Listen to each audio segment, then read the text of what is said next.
Namaste, Runa Rajiv Kumarji for joining us for the 48th episode of Teen Sawal with Dr. Sanjan. Few housekeeping announcement before we start this particular session. Uh, Again, I'm repeating, you can leave your questions in the Facebook chat and we will be happy to take up those particular questions. And I know that schools have just started and many people said that कि अभी हम छुट्टियों में हैं, but I wanted to let you know that across country the schools are running at one or the other place of the country. So the sessions will continue and it will be available on YouTube channel where you can go back and pick up this particular episode, which is very, very important. Let me set the context first quickly that I had a very interact last month. I was in Jamshedpur. I had a very interesting conversation with Miss Rona Rajiv Kumar on trying to understand about the kind of work what she has been doing in her corporate world. And before that, as a journalist, I think it's very important to get a feel from what kind of work she was doing and what kind of initiatives that he has been kind of. So one particular area which came out very, very interesting in the whole conversation was on crisis, particularly crisis management or reputation management, how corporates are trying to do or how it should be done as such as one of the very important conversation. So immediately I jumped on because one of the challenges which I feel as somebody who's been practicing or working with schools, colleges, universities across the country and outside the country is whenever any incident takes place inside the compound wall of a school, and immediately there is a lot of hue and cry about the whole thought process. And when this kind of a thought process happens, and with the with digital age, with so much of social media handles working, so much positive, negative, all kinds of things are happening around us. So I think it was very, very important for any educational institution to communicate what they stand for and what they believe in, or what are their values that they are trying to talk about. So during when I was kind of having chat with Runaji, it immediately came out. She said, okay, I think let's do something for the education sector. Let me quickly introduce Runaji because it's very important to know who is talking to us and what kind of experience he or she is kind of, going to bring in. So one particular thing which I wanted to kind of let you know that she has expertise in the corporate world, but has interest in education too, based on the conversation, whatever I was able to kind of look at it. So just to let you know, she has over 25 years of experience specializing in wide, multiple communication disciplines, including crisis communication, reputation management, brand strategy, internal, external communication, digital communication. And she has kind of, before getting into this particular role of hers, she started with, I think, senior business correspondent with Economic Times, and later on she moved on to Tata Steel, where she ultimately became the head of corporate communication. And when you try to look at her profile, it's quite long, but just to kind of let you know some of the critical things. She's an alumnus of XLRI. He's also a certified corporate director from Institute of Directors and independent director certified by Indian Institute of Corporate Affairs. In the recent years, she has a focus on her passion for writing, mentoring, and consulting. As an independent communication and PR consultant, she continues to support businesses in reputation management, crisis communication. Sorry about that. I think you have to correct me, Rona, whenever I kind of misspell some of these things because these things are totally new to the education sector. Brand strategy, digital communication, guiding them in creating impactful, resonant narratives. More than anything else, I think I loved the titles of her book. Runa is also the author of Weekend Mom, 24 bar 7 Mom, Living Through the Lockdown, and The Untold Madness of Communication and PR. When I picked up the first copy, I said, wow, this is something which somebody has kind of, written from her own experience rather than some theory from here and there and then trying to give an angle to it. But what was very interesting is when you go through that particular book, and I'll try to leave those books here in the chat box so that in case if you're interested, you should be able to kind of pick it up and take it across and go. Let's All these works blend personal stories with professional insights, offering valuable lessons for balancing work, life, and communication. So this is her profile, and she, I don't want to read the whole, profile of hers, but what it basically means is that she understands how exactly companies, organizations, institutions must spend time in trying to design what they mean or what they believe in, and how exactly it has to be communicated, whether it is a good time or a challenging time. So I think this is something which is very, very important, which we all of us are supposed to kind of look at it. Before getting to into the today's session, let me make one particular point very, very clear. This conversation is purely a very generic conversation, not providing any kind of legal advice. Let me make it very clear.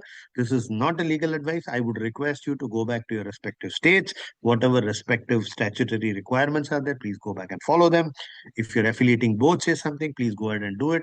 Do everything what is required for you. But this is more trying to understand that what kind of conversation, what kind of scenarios basically come in. Runaji, namaste and welcome to this particular 48th episode. And start from your opening comment before I get into the question. Uh, how do you what do you think when we spoke last time about the schools and colleges basically getting into so-called branding, so-called communication, so-called so many things people are trying to do right now in the education sector. What are your first views? And then we'll get into the today's session. So, namaste, Dr. Senthil, and namaste to all the viewers who are watching this live. So, I'm honored to be part of this interactive session. In fact, I was looking forward to it, and I have seen all your episodes. So, I wanted to start with this. And thanks for the wonderful introduction that you have given and setting the context here. So, as you said that while interacting with me in Jamshedpur, so it was as to how the education sector can address crisis if they come across any kind of a crisis in their area of work. And it's not that they do not come across crisis. So it's the crisis is there. Message gets amplified and it reaches to all the stakeholders. So when I say this, then it cannot be like there cannot be inconsistency in whatever you are saying. So whatever tonality or whatever messaging you are doing, it needs to be consistent across all platforms, be it digital media, be it print media, be it electronic media, or be it one-on-one communication. So whatever mode of communication you want to talk about, but it has to be consistent. And how do you Correct. want to bring in that consistency? So that consistency can only come in when you have a brand manual. So when you have a brand manual, it's all laid down principles, laid down guidelines, which are there, which all your stakeholders will follow. So once you Yeah, have because that I in think it's very place, important, because the point what you're saying is very, very important, because typically schools don't have any kind of a brand manual or a book to refer back to. And what happens if there is a leadership shift, and every leadership, will kind of bring in their own color, the way they stretch the logo, the fonts what they are using, and the ad what goes, and they have flexes outside the school, which completely goes on a tangent way. So what you're saying, I think I'm able to kind of connect and say that I think there is a necessity of it, which is very, very important. Yeah, please go ahead. so if you don't have a brand manual and if you don't adhere to the guidelines, then there is a possibility of a poor brand recall because a logo cannot be distorted. Again, there are some technical measurements to that, some colors. So if you're using blue and there are different shades of blue, there is a Correct. significance of blue. So what kind of an emotion it evokes? So that you have to understand. So when we talk about just giving you an example, blue stands for trust and professionalism. Similarly, when you have a red logo, red in your logo, which means it's the kind of passion or excitement. So that kind of an emotion it evokes. So different colors will have different significance. And the shade of red that you have taken up for your brand cannot be different when you're using it on different platforms. So what needs to be used on a digital platform? What needs to be used on a banner? So all these things are defined. Not only that, if you're like if students are carrying bags, if there is an emblem that is there on their uniform. Thanks. So, how do you actually project those? where there is a limited space. So what kind of a logo you want to use there? Do you want to use your tagline? And how long do you want to use your tagline? So these things are very important. So so I always give this example of Nike. So it's just like, just do it. So it's a very simple logo, and logo cannot be complicated. You cannot have, while you are visualizing or while you are finalizing your logo, all these things needs to be kept in mind. Whether you want to have a simple logo, whether you want to have these many colors, what does your brand stands for? Why do you want to bring in that kind of an aspect? What kind of a font you want to use? Or do you want to use some kind of a standard font, or do you want to create a font? So do you want to bring in the aspect of regional perspective, maybe a Hindi kind of a font which resembles like Hindi and English mix? So all these things, so it's a thought out process. It doesn't happen in a day's time. So Is it brand a good manual idea? Is it becomes a a good idea reference that point for everyone to follow. is it a good idea for people to basically do when they do investment on their curriculum framework, curriculum and other things, they should also do investment in terms of what kind of color, what is their ethos and expression of what they mean. I think is it a good idea to do the investment now at the starting of the year, or if they're already 25, is it a good idea to do at that particular stage? Absolutely. It's always recommended that when you start this, so it has to be from the very beginning. Suppose you are a legacy brand and you have done some work for the last 20, 25 years, but that time the concept of logo or branding wasn't there, but now it's there. So you need to review as to what do you stand for. What is it that you have done in the last so many years which acts as a differentiator for you? So you have to move from USP to SCA, which is not the unique select proposition, but the sustainable competitive advantage, which is very Sustainable competitive advantage. Okay, that's a new correct. word for me. Good. Yeah. So you have to move from USP to SCA, wherein the stakeholders will see what is the value that you can give to them, to their children, to the parents, and how sustainable you will be. It cannot be a short-term perspective. You have set up an educational institute just for 2 years, 3 years. It can't be like that. So when you're looking into the long-term vision, the long-term aspect, then all these things needs to be in place. And it's a very good idea to invest on these aspects and then take the things forward, because ultimately you're creating perception for your brand, and your perception or brand recognition will come in only when there is a consistency in approach and where there is a kind of emotional connect with your stakeholder, and all of these things will come into play only when you have a brand manual which acts as a reference point for everybody to follow. Okay, so I think it's a good idea that I think the message to the schools is don't wait and try to say that ki kal karenge, parson karenge. I think it's very, very important. Start thinking about now. If you've already taken a journey for 20 years, 30 years, 40 years, I think you should do it quite quickly. And I think that's the time when you will be able to connect to your alumni, reach out to alumni, talk what is that they kind of, got from that particular, color, uniform, or it could be anything. And I think it's a good idea to kind of look at it. So one of the suggestions, thank you, Runa, for making it, that we really need to do investment on creating first and the foremost thing is called as brand manual. And if you have not created, I think it's high time that you should create. And I don't think you require a circular from your affiliating board ki itne तारीख से पहले अपना brand manual upload करो. Until unless that kind of a compliance comes, my request is please don't wait for those days But and Dr. start Senthil, I'm working. sure there are some guidelines from the governing bodies on these aspects, but these are all broad guidelines. So you have to customize it as per your requirement, as per the local nuances. So Correct. if and also I think from the cultural perspective, where your educational institute is, so everything needs to be aligned. So customization needs to be done, no matter you have a broad guideline or you don't have. But yes, I would say brand manual is a must. Brand manual is must, and I think it's also very important because when the era, what do you think about, when we are still talking about the brand before getting into other questions, is it a good idea to get some kind of, a copyright done for your logos also and color shades? Is it a good idea? Absolutely. In fact, when you're looking at a long-term sustainable approach, then I think it's better to have your brand, whatever name you decide for your brand, to get that trademark. That's very important, because these days people there are some tools available where you can check as to what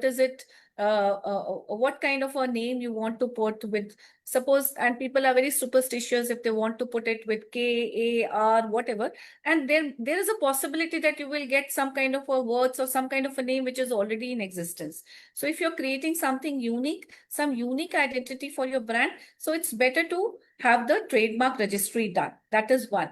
And in case there is some artistic element in your logo, you can also get it copyrighted. So these things are basics, and people normally don't realize the importance of it until unless they get into some legal tangle at later point in life, Correct, where when correct, there is a correct. clash between brands and all, then they decide, okay, we should have done this. But instead of getting into the legal issues, it's better to be prepared, because you're already investing time on this, already investing money on this. So it's better to think about it when you are starting your venture. So fine, I think it makes a lot of sense with this context that yes, the school should approach on, basically creating an identity, a manual which everybody can follow, irrespective of the leader who comes and sits at the helm of affairs. And I think it's the responsibility of the school management committee to ensure that they should invest on this and then quickly get this out. So that leadership can keep coming, moving, and anybody who comes at the helm of affairs should be able to pick it up. And I think I completely love that particular idea. Now, coming to the the first important or the second important point for which I kind of wanted to hear from you, how should school approach particularly the crisis communication to protect and enhance their reputation during challenging times, particularly after a incident has taken place in the campus or an accident has taken place, something has happened in the campus, how school should basically prepare themselves? Creating a positive brand salience for your organization is an ongoing process. So it cannot be that once in a while, you talk about your brand. So you have to regularly talk about it. And as I said, in this digital era where everybody is talking, what is special that you are doing? What is it that is making you sustainable? So you have to continuously talk about it, be it any platform. So now you see there are a lot of mushroom growth of schools, and we see a lot of posts on schools, by the schools, by parents, by teachers on social media. So you have to continuously talk about your brand, create that visibility once you have established that credibility for your brand. Now, having One minute, said no, this, Runa, 1 minute. You talked about very interesting this post. Nowadays, everybody is making one Holi, Diwali, Eid, everybody is making posts. So any comment on the post part of it? yeah, so one is you have to decide as to what you stand for. As I said, once you have a brand manual in place, then the tonality and everything is defined. Then you don't have to bang your head on whether I need to talk about Holi, Diwali, and my Holi, Diwali post will be different from others. So there has to be something different as to what do I stand for. So that we need to understand, and that we need to promote as well. So when I talk about post is not only talking about Holi, Diwali and celebrations. So it's what is it that you're trying to get out of that? Who is your target audience? If you're talking to students, or if you're talking to parents, or if you're talking to alumni, so the approach varies for your target audience. It cannot be the same approach. So if it's the Holi message, if you see 10 posts, it will be different. It cannot be happy Holi and celebrating the colors of life or something like that. So what does color mean to you? You will have to, and there is again a thinking that is involved in the kind of post that needs to go out to the audience. And this is again a long drawn process. It cannot be like, okay, aaj Diwali laga diya, aaj Holi laga diya, and then you feel, okay, my job is done. Content calendar is prepared, and what others are doing, I am also doing, is just tick in the box. It cannot be like that. It has to stand for, it has to be relevant to your brand. What do you stand for? Is it diversity? Is it like you're talking about different colors of light? What is it? So you will have to relate that particular, you have to theme it in a way which aligns with your brand. That's very important. And also, posting and all, is it meant for awareness? Is it meant for information? Is it meant for educating people, or is it meant for some kind of an engagement? So you have to decide what is your objective for putting out that post. Is it the impressions, likes, or just subscription? What is it that you want? So once your goal is clear, then I think then you are on the right path. So first is a goal, and then I think the planning has to be in line with the goal. If you're not clear about your goal, and if you say, okay, since all other schools are doing it, I also need to do the post, then I think it's like any other post, and you're not able to amplify your brand, and you're not able to people will not be able to recognize your brand well. It will be just be a passe, and it's like somebody scrolling and okay, this was one of the posts. So if you really want to create an impact, then it needs to be thought through, and it needs to be aligned with the objective that you want to meet for your target audience. So that is important. So yeah, so we left one thing in between while we were talking about Communication, crisis crisis communication. Yeah. crisis communication. So as I said, so the very basis of crisis communication is that you need to have your PR practices and your communication in place. If that is not in place, you will never be able to address your crisis. So, and you cannot be saying that, okay, I am the only one where I will not come across crisis. Let other organization, why mine is a reputed institute, and I don't think I'll ever face any crisis. And if at all I face any crisis, then I'll be able to put it under the carpet. Okay, so that's, I think, most of the organization or entities or institutions, they have this attitude that if something is internal, I'll be able to manage, and I'll be able to curb that or mitigate it. And if something is external, where the external factors come into play or the media gets to know, then I need to do something. But what is that something? So whenever there is a crisis, crisis is basically an unforeseen event, okay, that Correct. will disrupt your operations, whatever it is. And while it is disrupting, so there are three impacts of crisis. So one is that it can impact people, it can impact your property or your infrastructure, and the major impact can be your reputational impact. And which I think there is no way you can come back and say, okay, I'll be able to manage if there are no guidelines that you have set for yourself. So you need to be Can you please prepared for repeat those crisis. three? Can you repeat those three again? People, People, place. property, and your reputation. So the impact will be only on three. So it can be either people, suppose somebody, like we have been hearing somebody committing suicide, or the students being punished in schools, and then it all POXO gets Act shared in using, yeah. media. That is people, or parents agitating and staging dharna outside the school on admission fee, rise in the fee and stuff like that, or not having the adequate infrastructure. It can be any kind of a crisis, or some kind of a mismanagement in terms of financials in the school, which is internal, and that gets flashed out in media. That is another crisis. Some kind of an infrastructure, or maybe some kind of a natural calamity where there is something happened. Waterlogging.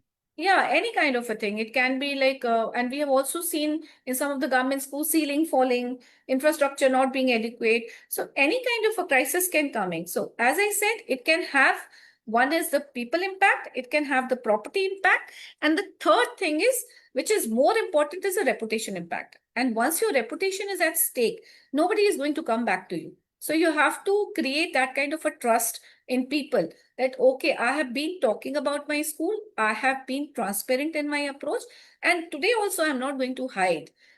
Acknowledging the fact that this has happened is the half problem solved. But most Okay. of the people, they don't acknowledge. So when we say the trust and the transparency, so and these things needs to be established beforehand. It cannot be when the crisis occurs, then That all of a sudden happens. please, no, I am transparent, ये हो गया, अब तो हम इसको ठीक कर रहे हैं. No, you have not established that credibility, and you were not visible in media. You were not visible to your stakeholders who can talk up in favor of you, who can endorse your brand, who can be saying, okay, I as a parent, I have seen the school can never indulge into these practices, or this is what they are very much caring about this safety, but this is one of incident that has happened, and we are fully confident that the school will take adequate action, and they are concerned about it, and they are committed to the development of students. So all these things should come from third party. And how will it come? It will come only once you have been communicating about the school to them on a regular basis. Once you're doing that, that is the first step. Then you need to have the crisis communications protocol in place, which is very important. And in fact, you would have seen many of the organizations, I would say some of the schools also. In fact, I have seen in Jamshedpur also, the schools, they are part of safety clubs, wherein they do a lot of mock drills on a regular basis, so that like in case there is any kind of a safety incident that comes across, they are well prepared. So doing mock drill is the second step, but the first is having the protocol in place. Again, I would say, have a guideline, have some templates, have some SOPs in place, which is very important, because once your system is strong, people will automatically be able to take care of that. But even if you have strong people with good capabilities, if you don't have the system, they will never be able to take it up. You So I cannot be think it's dependent very, on people, but yes, system automatically should be taking care of that. So have the protocols in place, define the spokesperson who will be talking to media in case of any kind of a crisis that comes across, who needs to be reported to who will be informing, and what kind of a release will go out in media, or what kind of a messaging will go out to your stakeholders. How are you going to inform your parents? What kind of a system you need to have? How are you going to address whosoever has given you the information? If there is any kind of a legal formalities that needs to be involved, if there is any kind of a messaging that needs to go out to the regulatory bodies, to the organizations. So what are the templates that are there? If there is a loss to property, what is the kind of messaging that you need to give? If there's a loss to people, what is the kind of messaging you want to give? And again, it needs to be consistent across. It needs to be transparent. It needs to be, again, in line with your brand manual, in line with the protocols, in line with the guidelines that you have set in your crisis communication. That is one. And now, when I say this, there's apart from these, there are very basic principles of addressing crisis. Whenever there is a crisis, everybody is in a state of, in fact, from the institute perspective, they are in a state of dilemma, whether we need to, or in a state of shock, whether we need to talk about it or not talk about it. So common sense sometimes doesn't prevail. So what is there is correct. the checklist. So the crisis communication checklist. Okay, because I know that can be very manual, but if your common sense works, nothing like it. If it does, your sixth sense doesn't work, then okay, this is what I have done. I have communicated this to this stakeholder. I've communicated it to student. I have posted it on social media. I've called media and briefed them. This is a spokesperson. So this is what the spokesperson needs to be talking about. So you need to create a situation. You need to be very calm, very very calm at that point in time, so that you are able to address that situation effectively. Now, when we say the principles of crisis communication, we talk about 3 C's. So that is applicable across, which is, one is the control. The second is the compassion. And the third is the commitment. When I say control, the first thing, the immediate thing cannot be communication. The immediate thing is you have to control the situation. So there has to be a team who needs to be controlling the situation. You are concerned about it, you need to control, either barricade it. So it depends on the situation. So if there is some fire or something, you need to barricade, you need to inform the, call the fire tenders, Authorities. and follow all those formalities which are there. If there is an accident that happens, then again you need to have, so you need to build scenarios, and you need to do some kind of a scenario analysis, that these are the probable scenarios which I see in my school, which can come up, and do those analysis and accordingly prepare some templates and some guidelines. Because unless you do that, there can be something which can be out of your playbook. That's absolutely fine. But at least there are some standard guidelines which are already there, which can be fitted into those kind of scenarios. So when I say control, that is a basic thing that you have to do. Control the situation first. While you have been able to control it, you need to be showing compassion. if it's people, property, whatever it may be, you need to be compassionate. You need to be showing concern to your stakeholders and acknowledging the fact that yes, this has happened. This we were not prepared, or even though we have the guidelines, it did not work according to the way it should have been, and we take full responsibility of this. Acceptance is the key here. Once you accept the fact that this has happened, half your problem is solved. And then finally, you need to be you need to be compassionate. I said you need to be committed. You need to be showing that commitment that okay, the safety norms are in place. This is something which has happened, but we are strongly committed to safety of our children, and we have all the protocols in place, and this we have a policy in place. We have been reviewing that. We have been following all these protocols, and this is how we are seeing the future, and this is how we are going to correct it or course correct it, whatever the situation may be. So these three things are very important.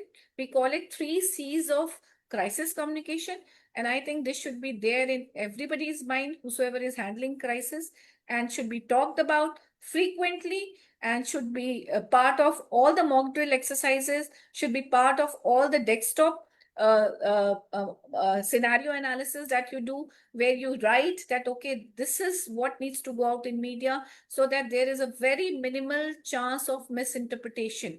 Because you cannot be writing something which is interpreted in multiple ways, because media will analyze it in their own way. So you have to find out ways where it is interpreted in the same manner. Maybe 99% of it is interpreted in the same manner. So this requires a very robust exercise that needs to be done. And it's not a one-day affair, as I said. So once you have built your brand, Process. parallelly, be prepared for the crisis. Crisis preparedness comes hand in hand with brand building. Sure. So what I'm kind of able to conclude, based on whatever you have been saying so far, one important thing is that you really need to work on you need to have a team itself which should be able to take care of this particular aspects in your system. To make that particular team, I think it's very important that the principals, the owners have to be educated on this particular area, because until unless they have the right education, they will not be willing to do that investment on it. Today, it is all about result, which keeps coming out. I think it's very important to also look at this particular part. The third important thing is that, again, when you're talking about the mock drill, I was kind of thinking in many schools, just they एक बोरी जलाया, gas को बुझाया, दो बच्चों को उठाया, वहां कर दिया, फोटो ले लिया, दीवार पे चिपका दिया, compliance हो गया. It is not about compliance. Many people even don't even know what is the process time to make sure that every child has walked out of the building. Who is the last person who is coming and communicating, saying that itna sare all clear. And how are you trying to take it? This itself is not there. So forget about brand. Brand itself is, how do you try to manage crisis is something very, very important. And I think it's not only schools should make this, but also communicate this to the stakeholders. Otherwise, every parent can talk about the school. कि हाँ हाँ मुझे मालूम है school में ऐसा होता है. Everybody starts building on that particular part of it. So, what do you think is the role of the parents? Should they be educated once the manual is ready, or in the situations of crisis? How should we engage them? Absolutely. What's your take? Yeah, so in fact, when I talk about stakeholders, parents is one of the important stakeholders of any school. So until unless you take them into confidence or you build that trust factor, so I don't think they'll be talking about it. So we have seen schools where, I mean, my father studied, then I studied, my children are studying. Why? Because we have that trust in that school, and they have been able to meet our expectations. So that is one. We don't look into any other school, but that they have set up that legacy, they have demonstrated what is expected from them, and they are living up to the standards which are applicable at this point in time. So that's how we finalize our schools while sending our students, our children for admission. Children to schools, Parents, basically. yeah. So parents are the very important stakeholder, and you have to keep them in confidence. I'm sure there are regular meetings happening. There are orientation programs which happen at the beginning of the session where all these things can be talked about. So these days, I have seen ethics and safety is something which has become part and parcel of any school. So they start with that. But actually, whether they are I have seen it in the eastern part, so I'm not too sure. So since you are smiling, so I think you will be in a better position to say. If not, then I think that needs to be part of their process. And while you're talking about safety, ethics, brand manual, crisis preparedness, so all these things should be part of the rule book of your school, of the diary, which needs to be communicated to parents so that they are confident that they are in safe hands, their children are in safe hands, and they are able to. And what is their role? That's also important to define the role of parents in this. So, what kind of a support the school needs to take from parents? So, while you are doing your part, you cannot leave everything to the parents. So, all those things to be thought through and should be part of the guideline, that this is the expectation from parents. There cannot be any kind of a manipulation, or there cannot be any kind of a loss of information if anything happens. So we need your support, and we need your endorsement, we need your trust to build our brand, and this is how together we can take it forward. So all those things once documented, it's a very psychological thing that until unless you ask for it, you don't get it. In fact, I always tell this to everyone, that whenever you are posting anything, until unless you say, okay, like, subscribe, and follow, nobody is going to do that. I like a post, I'll just scroll through. I might not subscribe it, but again, I go back to the same channel and I'll scroll through, but I'll not subscribe to it until unless I am told that, okay, subscribe, like, and follow. So until unless parents are told that these are the things that you need to do, they are not going to do that, because they leave everything to the school. So all those roles needs to be very well articulated, very well defined for anyone to follow in times of crisis or otherwise as well. So it is not only seasonal. जब आपको problem है that particular time, you are kind of waking up and then start looking at it and then say that, okay, मेरे पास ये नहीं है, मुझे ये करना है, and I need to do investment on that kind of a thought process. And also, is it very important that we need to tell the parents ki what they should talk in terms of, because with mobile in hand, everybody has become a content creator. Like, one of the challenges in one of the schools is the waterlogging happened in the campus. The waterlogging happened because, okay, so there is a challenge. Now, some teacher, in his or her personal, that's where I think the role of teacher is again very important. What content to be shared in digital form to their family or to the network. And then they say that कि okay, फलाना school में पूरा का पूरा school पानी के अंदर बंद है, ये 5 स्टार स्कूल है, पानी इतना भरा हुआ है, that kind of a. So what is the role of teachers, do you think, in this whole exercise? Because they are again very important in terms of their dress, in terms of their social media post about their institutions, and about their personal and professional life. How do you kind of differentiate in this, particularly when you are trying to talk about a brand? And what is the role of teachers? Yeah, so I have seen in most of the cases, people make use of their stakeholders only during crisis and not on a regular basis. So ultimately, they are your brand ambassadors. So they Correct. might be having their own channels, own fan following. So and if they are associated with a particular brand, they should be talking more good about it than bad, obviously, because they are working in that organization. But that's not a regular process, and that's not ingrained in any of the processes as such. So do's and don'ts on social media. So in fact, in an organization, we have the guidelines for posting anything on social media, which is not the About the case. school, about the school Which and is school not the activities. case in schools. So I believe even schools should have a guideline. As I said, schools are more process driven, and they should be having guidelines on social media do's and don'ts. As what is it, if you are associated with the school, what is it that you can post as your personal opinion, and what is it you can post as the opinion of the school? Because whatever you're posting shouldn't be construed as the opinion of the school. So that demarcation should be there. So what is it personally you are doing is not related to professional way the school functions. So all these things should be defined. As I said, people work only on the guidelines. If that is not there, it's my free will. I can do anything. So what should the students do? What should the parents do? So at least a broad level guideline, because you cannot control them. They are outside your purview. Within school, yes, but outside that, a broad level guideline about what should be communicated about the school and what should not be communicated about school. And if a school is posting something, do you have a right to comment on that? And what kind of a comment doesn't go well with the brand? What is it that goes well with the brand? So if you have a social media guideline in place, I think it will solve problem to some extent. So that is also something which the schools can look into, because most of the information goes out online. So it's all the digital era where everything is there on social media. But yes, as you said, there are so many content creators, they do whatever they feel like. The only challenge here is, in fact, everybody faces that influencers are not taught about the guidelines. They are self-learners. But when we talk about journalists or PR professionals, they are taught. They are learned people who knows that, okay, this is what will impact the reputation of a person. I need not put something which is not in good taste, or which is something which is very scary on social media, some dead body pictures or anything. So they are trained on that media ethics, but influencers are not trained on that.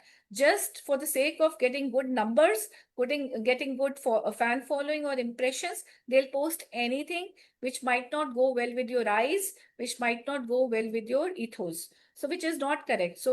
And people should not be blindly following these influencers or content creators. They should have their own judgment as far as their fan following goes. Correct. I think I completely endorse this particular point because I was there in one of the conferences, and the kind of the respect the influences were getting versus the actual teacher is something which was very disturbing to see. It Because is. because they seems to be taking a selfie with that particular person, and that particular person kept on speaking about something which none of us understood. Only thing what they understood is ki content creation. Because for me, if somebody is doing a right content creation, he or she should do sufficient research on it and then try to take it across to make sure that that particular content what he or she is speaking makes sense.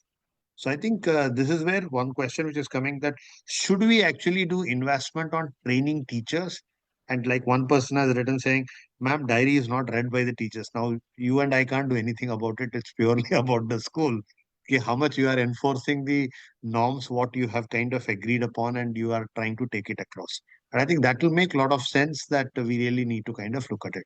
My last particular part of question, which I would like to kind of say here is, uh, how much of transparency and community engagement is required in building trust part of it?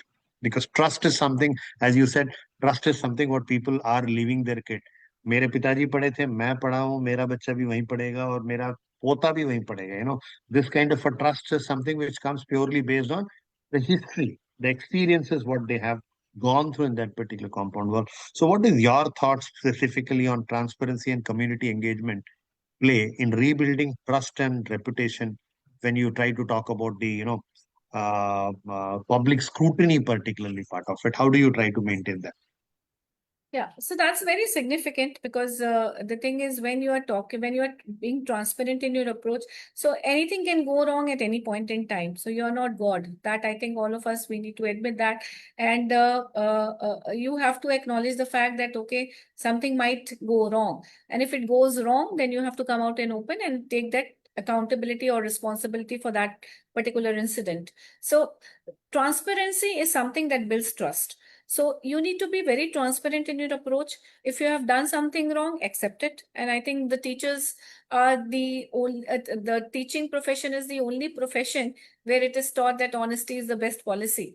And you have to admit, if something goes wrong, and move on, and you learn from your mistakes. So that is what we have been taught. And I think today also it is being taught. So transparency, I think we talk more about it from the organizational perspective, when the objective is more to do business, more to make money, and not like the well-being of people or anything else.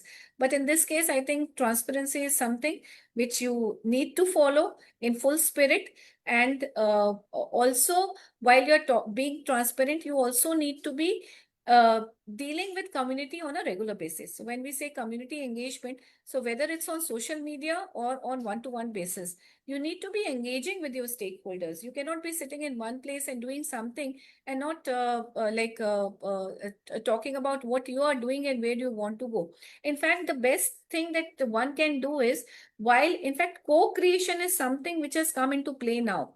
While you're deciding on your breast of this, I go back to the brand manual.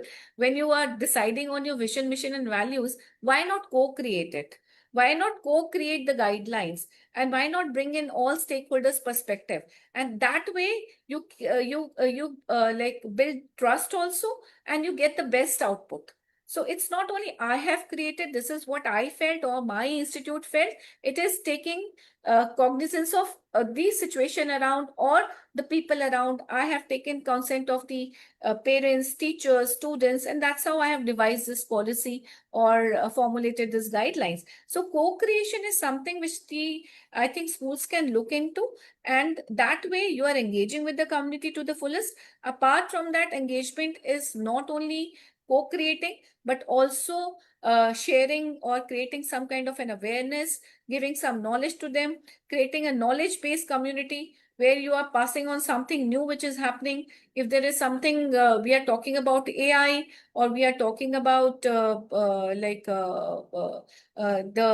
evolution of something new which is happening, innovation in schools or whatever. So then I think it's the best way to have some kind of a dialogue, so have some kind of a town hall, some kind of an engagement with your stakeholders at different levels, because all the stakeholders will be having different requirements. What you're talking to children may not be what is relevant for children, for parents. So you have Absolutely. to define the line of talk that you want to have with different stakeholders, but engage with them. Community engagement is very important. Apart from that, you can also have some softer engagement. Apart from hardcore engagement, involve them in celebrations, call them for some kind of an event, in any kind of an inauguration. Parents can inaugurate, children can inaugurate. Why do you need the chief guest? Why do you need the person who holds some position in the And society? again, we may not get likes. We may not get likes if it is my own parent who's going to do the inauguration, maybe. You will get likes. So at the end of the day, we all are emotional being, and it's the way you have articulated your story. So the narrative that you have put for the audience is very important. The articulation and the kind of storytelling that you have done. So definitely you will get likes. And I Yeah. think rich content always get likes, more likes than any kind of a drab content. Correct. No, that's something which I completely, endorse what you have said right now. Because many a times what happens, I've got one question which has come to me, which says very specifically, uh, we don't give admissions to, people who don't get admission, who people whose children don't get admission, they become against us. So how do we kind of handle such situations? Because they are the people, they speak to media, they make noise about that particular aspect. So how do we manage such thing? Because it's a very difficult job. One side you are being a school, you have to take care of the various stakeholders, and there's one not satisfied parent who has not got the admission, and he is going around and trying to trigger unnecessary things. So how should we kind of handle that? Is one of the questions which have come up. Communication can happen in various ways. So in this kind of a situation, it has to be one-on-one communication first, because it's the responsibility of the school to talk to the concerned parents and make the parent understand that this is why this has not happened, or if there is any possibility of taking admission in future.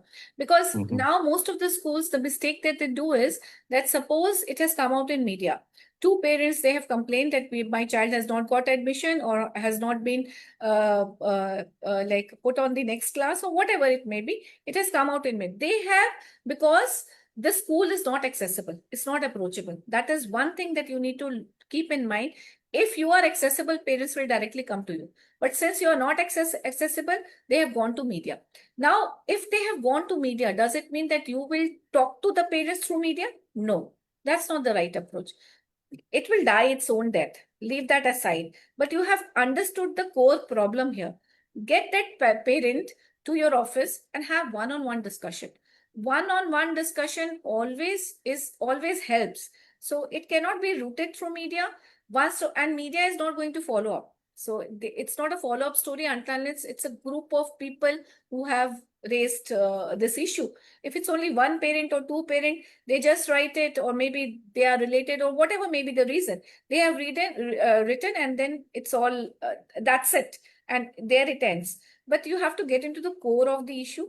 You have to have one-on-one discussion, and then sort it out the way you feel it's appropriate. Here, I cannot be giving a guideline. It depends on the situation that you are in. But don't route it through media and pass everything to media saying that, no, we have not done that. Don't be in the defensive mode. That will not lead you anywhere. In fact, that will pull down your reputation, dilute your brand more than anything else. So it is like you are trying to defend something which you people think that you have done wrong, and you're trying to defend your Absolutely. mistake in one or the other way. Well, I think I appreciate that. Now you have been in corporate world. Now you are independent. Like there's one question is, can we reach out to madam? Yes, we will share the her LinkedIn profile and her email ID on the chat box now, which I will do immediately after this particular conversation or while we are having the conversation. So, are you open to kind of going to schools and helping them to develop certain things if they would like to invite you? Yeah, why not? I'm very keen. In fact, I have been engaging with a lot of students now. So after I moved from Tata Steel, so I have been independently working, and I have been mentoring a lot of students and have been going to a lot of schools. So this is something which is a area of interest for me. And I think I have discussed this also with you. So why not? I'm open to discussion, Sure. or any kind Sure. of an issue you want to discuss with me. You can Yeah. reach to me on LinkedIn, or you can write to me. My Yes. email ID I can So provide. there are a couple of comments like the idea of co-creating the policy. Georgina Austin Simon says. Mansi Tyagi says, engaging parents is most difficult. All parents can't be convinced through conversation. As root cause is the nowadays private schools are triggered intentionally. Okay, so that's a question which has been asked, saying that it's very, very difficult for Mansi. I think we understand this is an important point, but there is very, very limited thing. So you have been in the corporate world. Now you're kind of been independent. What are the five mantras you would recommend for if I'm a school owner, if I reach out to you, what are the five key mantras that I should follow? So, in fact, first is be transparent. So, that's the first thing I Okay. would say. In order to create a positive brand, be transparent in your approach. That is important. Second is follow the process and be process oriented. That is, when you are process oriented, you will have your all guidelines and frameworks in place, and you will be able to address any situation appropriately. That is the second thing. Third is be visible. That is important. But before that, credibility needs to be established, then be visible. Because without being visible, if you're doing things on your own and you feel, okay, I have been doing, and let the world talk about it, it doesn't happen in today's era. So you have to talk about your work first before anyone comes to you. So be visible across all platforms. That is another thing. Approachability, accessibility. Be approachable, accessible.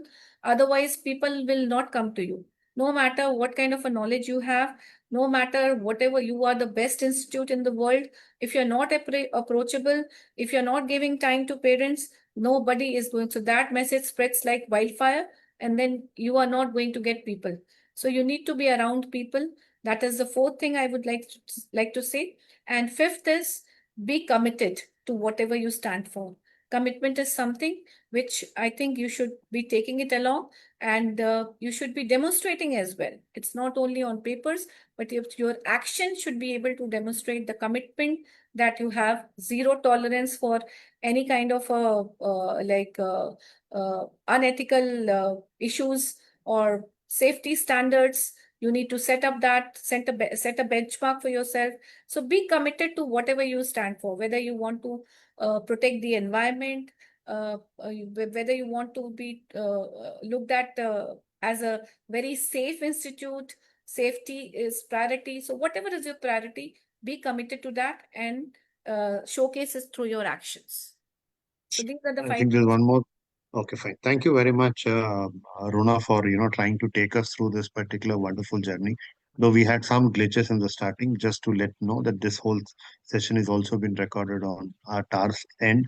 We'll try to put it across on the Facebook as well as LinkedIn and YouTube channel of mine, so you can kind of access, and I'll try to tag Runa also on that particular thought process. But I think my when you were trying to talk about, I was kind of sitting and trying to understand that if schools follow basic compliances, have process orientation, and then periodically reviewing whatever that has been done, I think it is very important for us to kind of look for, to say that this makes a lot of sense.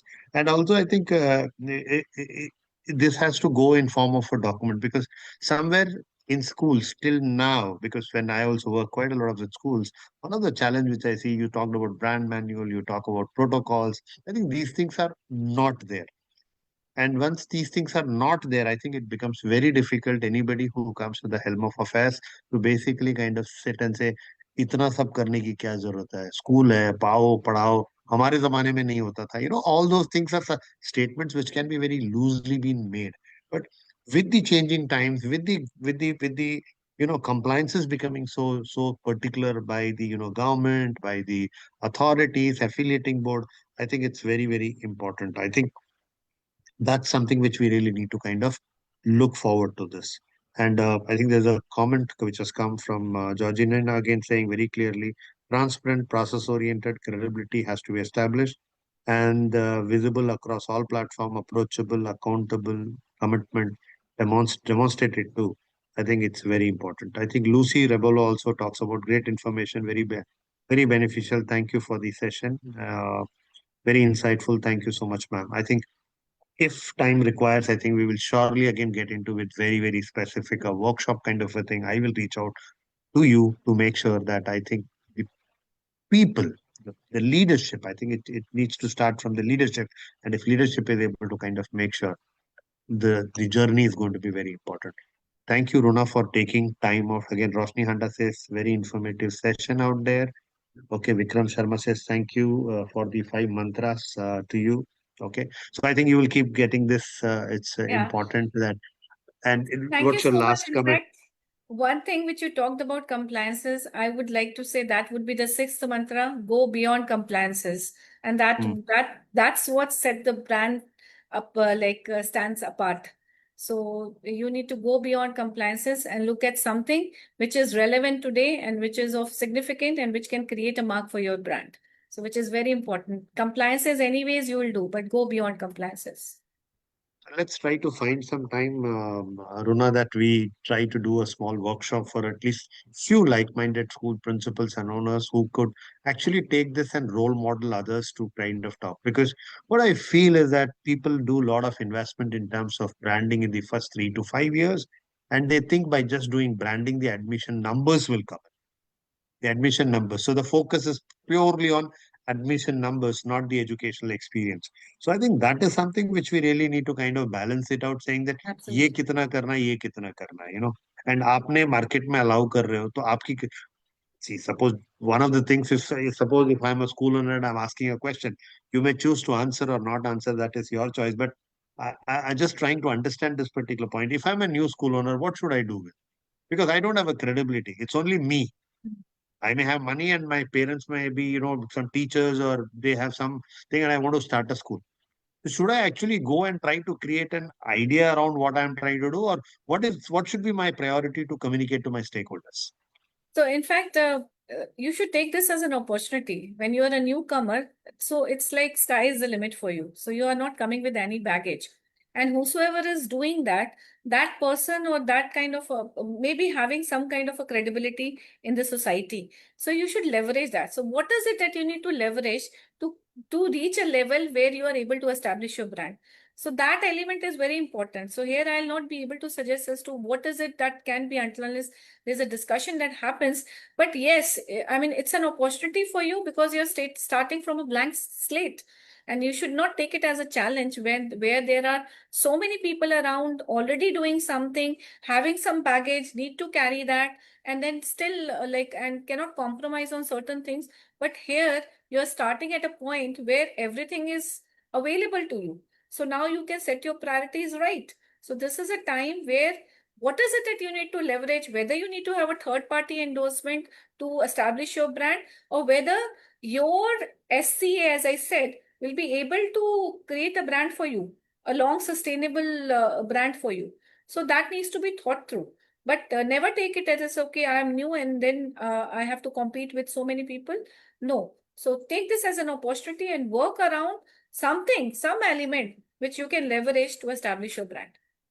So that is the moral of the story is very, very simple. Identify what is your uniqueness.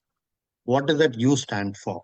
When you Correct. are trying to give an idea, when you are trying to sell an idea through a school, I think that's something very, very important. I think we really need to kind of look at it. And second, who are the people who are promoting also kind of sometimes helps their history, their Absolutely. background is something. Third, They again, themselves people are the talk about, brand. yes, they themselves are the brand and they should be able to kind of, look at it, which is important. And the third important thing is that I may talk about my infrastructure. I've constructed a building which is zero, what you call pollution, environment friendly, sustainability. All these are, certifications for my building I can get and I can kind of start talk about it. But I think for me as a teacher, when I'm trying to look at it, the basic environment, if you can provide, and you have the basic things with you.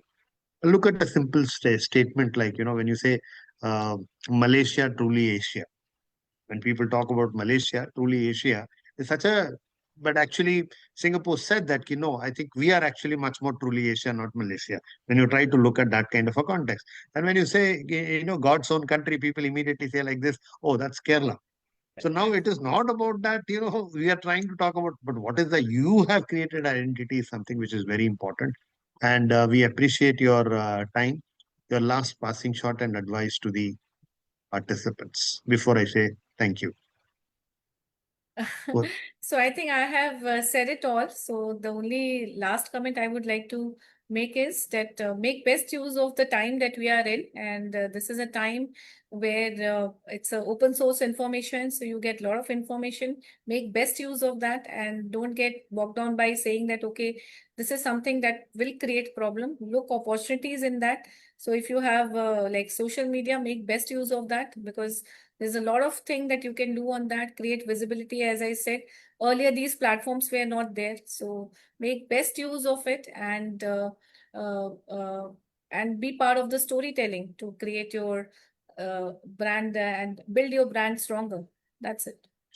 sure. Thank you very much, Namaste Runaji, for taking time off on the Sunday evening to share completely from a corporate world to the education world, which is very important. And you very beautifully collected with your own personal experience, even the school. So we never felt that we are talking to a person who is coming from corporate, because that's something which is important. Because हमारे sector में हम वो समझते हैं जो हम जानते हैं, what we know, we only understand that. And your session was completely beautiful, where you kind of connected it very well to the thing. Best wishes to you on your journey ahead, and Thank looking you so forward to doing much. one more session with you, a live session together. Let's do it for raising the right kind of awareness together. Thank you very much, My Runa. pleasure. Thank you so much. I enjoyed interacting with you and I loved all the questions which were posed here. So would love to have one-on-one discussion with them. If they intend to have a word with me, they can write to me and would love to answer that. Thank you so much. Thank you. Thank you very much. Bye bye. Bye.